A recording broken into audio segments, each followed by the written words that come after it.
നമസ്കാരം പ്രിയപ്പെട്ട പ്രേക്ഷകരെ, ദിനപത്രങ്ങളിലെ പ്രധാന വാർത്തകളിലേക്ക് ഏവർക്കും സ്വാഗതം. ഇന്ന് മെയ് 21 ബുധൻ. ഇന്റർനാഷണൽ ബുക്കർ പ്രൈസ് കന്നഡ എഴുത്തുകാരിയും സാമൂഹ്യ പ്രവർത്തകയുമായ ബാനു മുസ്താഖിന്. ഹാർട്ട് ലാം എന്ന ചെറുകഥാ സമാഹാരത്തിനാണ് 6 പുസ്തകങ്ങളുടെ ചുരുക്കപ്പട്ടികയിൽ നിന്ന് സമ്മാനാർഹയായത്. മാധ്യമപ്രവർത്തക കൂടിയായ ദീപ ബസ്തിയാണ് കഥാസമാഹാരം ഇംഗ്ലീഷിലേക്ക് മൊഴിമാറ്റം നടത്തിയത്. മറ്റു ഭാഷകളിൽ നിന്ന് ഇംഗ്ലീഷിലേക്ക് വിവർത്തനം ചെയ്യപ്പെടുന്ന പുസ്തകങ്ങൾക്കാണ് ബുക്കർ ഇന്റർനാഷണൽ സമ്മാനമായ 55 ലക്ഷം രൂപ നൽകുന്നത്. രചയിതാവിനും വിവർത്തനം ചെയ്യുന്നയാൾക്കുമായി തുക പങ്കിട്ട് നൽകും. വഖഫ് നിയമത്തിൽ സുപ്രീം കോടതിയിൽ വാദം തുടങ്ങി. വഖഫ് നിയമത്തിൽ കേന്ദ്ര സർക്കാർ ഇപ്പോൾ കൊണ്ടുവന്നിരിക്കുന്ന ഭേദഗതികളെല്ലാം വഖഫ് സ്വത്തുക്കൾ പിടിച്ചെടുക്കാൻ ലക്ഷ്യമിട്ടുള്ളതാണെന്ന് ഹർജിക്കാർ സുപ്രീം കോടതിയിൽ വാദിച്ചു. അന്യായമായ വ്യവസ്ഥകൾ ഏർപ്പെടുത്തി രാജ്യത്ത് മുസ്ലിം സമുദായത്തെ വേർതിരിച്ചു കാണിക്കുകയാണെന്ന് ഇന്നലെ വാദത്തിന്റെ അവസാനഘട്ടത്തിൽ രാജീവ് ധവാൻ പറഞ്ഞു. ഉപദ്രവകരമായ ഇത്തരം വ്യവസ്ഥകൾ മറ്റു മതങ്ങളുടെ കാര്യത്തിൽ ഇല്ലെന്നും ഹർജിക്കാർ ചൂണ്ടിക്കാട്ടി. ഇല്ലാത്ത മോഷണക്കുറ്റം ചുമത്തി പോലീസ് സ്റ്റേഷനിൽ ദളിത് സ്ത്രീ മാനസിക പീഡനത്തിന് ഇരയായ സംഭവത്തിൽ പുനരന്വേഷണത്തിന് ക്രമസമാധാന ചുമതലയുള്ള ADGP H. വെങ്കടേഷ് ഉത്തരവിട്ടു. ജില്ലാ ക്രൈംബ്രാഞ്ച് കേസ് അന്വേഷിക്കും. സസ്പെൻഷനിലായ SIക്ക് പുറമെ 2 പോലീസുകാരെ കൂടി വീഴ്ച വ്യക്തമായതിനാൽ അവർക്കെതിരെയും ഉടൻ നടപടിയുണ്ടാകും. മോഷണക്കേസിലെ നടപടിക്രമങ്ങൾ ലംഘിച്ചെന്നു മാത്രമല്ല, മോശമായി പെരുമാറിയെന്നും ഭീഷണിപ്പെടുത്തിയെന്നും അന്വേഷണത്തിൽ വ്യക്തമായെന്നാണ് വിവരം. സംസ്ഥാനത്ത് തദ്ദേശ തെരഞ്ഞെടുപ്പിന് പുതിയ 1375 ജനപ്രതിനിധികളെ കൂടി തിരഞ്ഞെടുക്കാൻ അവസരമൊരുക്കി ഗ്രാമപഞ്ചായത്ത് വാർഡുകളുടെ വിഭജനം പൂർത്തിയായി. 2011 ജനസംഖ്യ അടിസ്ഥാനമാക്കി 941 പഞ്ചായത്തുകളിലെ വാർഡ് വിഭജനത്തിന്റെ അന്തിമ വിജ്ഞാപനം സംസ്ഥാന ഡീലിമിറ്റേഷൻ കമ്മീഷൻ കേരള പഞ്ചായത്തി രാജ് നിയമപ്രകാരം പുറത്തിറക്കി. നഗരസഭകളിലെയും വാർഡ് വിഭജനത്തിന്റെ വിജ്ഞാപനം ഈ മാസം അവസാനത്തോടെ പുറത്തിറങ്ങും. 2001 അപേക്ഷിച്ച് 2011 ജനസംഖ്യ കൂടിയ 886 പഞ്ചായത്തുകളിലാണ് 1375 വാർഡുകൾ കൂടുക.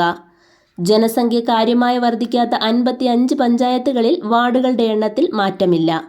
ഇടുക്കി ജില്ലയിലെ മൂന്നാർ, പീരുമേട്, ദേവികുളം പഞ്ചായത്തുകളിൽ ജനസംഖ്യ കുറഞ്ഞതിനാൽ ഓരോ വാർഡ് വീതം കുറഞ്ഞു. വാർഡുകൾ കൂടാത്തതും കുറഞ്ഞതുമായ പഞ്ചായത്തുകളിലും എല്ലാ വാർഡുകളിലെയും അതിർത്തിയിൽ മാറ്റം വന്നിട്ടുണ്ട്. സിൽവർ ലൈനിനു ബദലായ പദ്ധതികളിൽ റെയിൽവേയും സർക്കാരും താൽപ്പര്യമെടുക്കാത്തതോടെ കേരളത്തിന്റെ വേഗ റെയിൽ സ്വപ്നങ്ങൾ മകുന്നു. സിൽവർ ലൈൻ ബ്രോഡ് ഗേജിൽ നടപ്പാക്കണമെന്ന റെയിൽവേ ആവശ്യം പദ്ധതിയുടെ ഉദ്ദേശലക്ഷ്യം തകർക്കുന്നതാണെന്ന നിലപാടാണ് സംസ്ഥാന സർക്കാരിൻ്റേത്. സ്റ്റാൻഡേർഡ് ഗേജിൽ തൂണുകളിലൂടെയും തുരങ്കങ്ങളിലൂടെയും വേഗപാത നിർമ്മിക്കാമെന്ന ശ്രീധരന്റെ നിർദ്ദേശം റെയിൽവേ പരിഗണിച്ചിട്ടുമില്ല. റെയിൽവേ ബദൽ പദ്ധതികൾ നിർദ്ദേശിക്കുന്നുണ്ടെങ്കിലും ഇതിൽ ഏതു വേണമെന്ന കാര്യത്തിൽ സർക്കാർ നിലപാട് സ്വീകരിക്കാതെ തീരുമാനമുണ്ടാകില്ല. പുതിയ 3ഉം 4ഉം പാത, നിലവിലുള്ള പാതയിൽ വളവുകൾ കുറച്ച് വേഗം കൂട്ടൽ എന്നീ 2 ബദലുകളാണ് റെയിൽവേ പരിഗണിക്കുന്നത്. നിലവിലുള്ള ഇരട്ടപ്പാതയിൽ വേഗം കൂട്ടാൻ പരിമിതിയുണ്ടെന്നതാണ് വസ്തുത. ലോകപ്രശസ്ത ജ്യോതിശാസ്ത്രജ്ഞൻ ഡോക്ടർ ജയന്ത് വിഷ്ണു നർലിക്കർ 86 വയസ്സ് അന്തരിച്ചു. പ്രപഞ്ച പഠനത്തിൽ ശ്രദ്ധേയമായ സംഭാവനകൾ നൽകിയ നർലിക്കർ ഇന്ത്യയിൽ ശാസ്ത്രത്തെ ജനകീയമാക്കുന്നതിലും ഉന്നത ശാസ്ത്ര ഗവേഷണ കേന്ദ്രങ്ങൾ സ്ഥാപിക്കുന്നതിലും പ്രധാന പങ്കുവഹിച്ചു. സംസ്കാരം ഔദ്യോഗിക ബഹുമതികളോടെ ഇന്ന് പൂനെയിൽ നടക്കും. രാജ്യത്തെ ആണവ റിയാക്ടറുകളുടെ ശില്പി എന്നറിയപ്പെടുന്ന ആണവോർജ കമ്മീഷൻ മുൻ ചെയർമാൻ ഡോക്ടർ MR ശ്രീനിവാസൻ അന്തരിച്ചു. 95 വയസ്സായിരുന്നു. രാജ്യത്തെ 18 ആണവ നിലയങ്ങളുടെ നിർമ്മാണം ഉൾപ്പെടെ സുപ്രധാന ദൗത്യങ്ങൾക്ക് അദ്ദേഹം നേതൃത്വം നൽകി.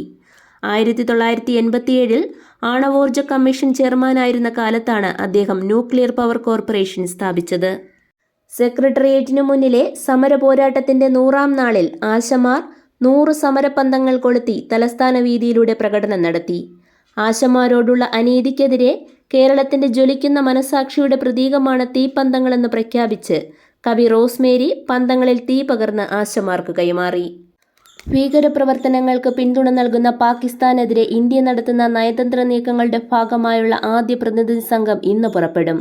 ശിവസേന MP ശ്രീനാഥ് ഏക്നാഥ് ഷിൻഡെ നയിക്കുന്ന സംഘം ഇന്ന് UAEയിലെത്തും. 7 സംഘങ്ങളിലായി 59 പേരാണ് വിവിധ രാജ്യങ്ങൾ സന്ദർശിക്കുന്നത്. വിവിധ പാർട്ടികളുടെ MPമാർക്ക് പുറമെ മുൻ കേന്ദ്രമന്ത്രിമാർ, മുൻ അംബാസിഡർമാർ എന്നിവരും ഓരോ സംഘത്തിലുമുണ്ട്. എവറസ്റ്റ് കൊടുമുടി കീഴടക്കുന്ന ആദ്യ CISF സേനാംഗമെന്ന ബഹുമതി സബ് ഇൻസ്പെക്ടർ ഗീത സമോത്തയ്ക്ക്. രാജസ്ഥാനിലെ സിക്കാർ ജില്ലയിലുള്ള ചാക് സ്വദേശിയായ 35-കാരി ഗീത 2011-ലാണ് സേനയിൽ ചേർന്നത്. ഇപ്പോൾ ഉദയ്പൂർ വിമാനത്താവളത്തിലെ സുരക്ഷാ യൂണിറ്റിൽ പ്രവർത്തിക്കുന്നു. IPL സീസണിലെ അവസാന മത്സരത്തിൽ രാജസ്ഥാന് 6 വിക്കറ്റ് ജയം. IPLൽ ഇന്ന് നിർണായക പോരാട്ടം മുംബൈ ഇന്ത്യൻസ് ഡൽഹി ക്യാപിറ്റൽസ്. ഇതോടെ ഇന്നത്തെ ദിനപത്രങ്ങളിലെ പ്രധാന വാർത്തകൾ സമാപിക്കുന്നു. നന്ദി, നമസ്കാരം.